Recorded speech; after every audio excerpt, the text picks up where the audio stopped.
Akşam olur, karanlıklar çökende, devriyeler adım adım gezende.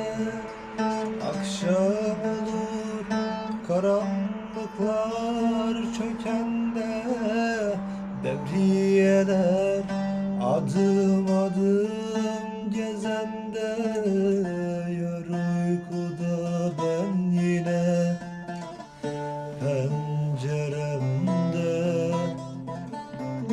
doğacak güneşi göresimdir.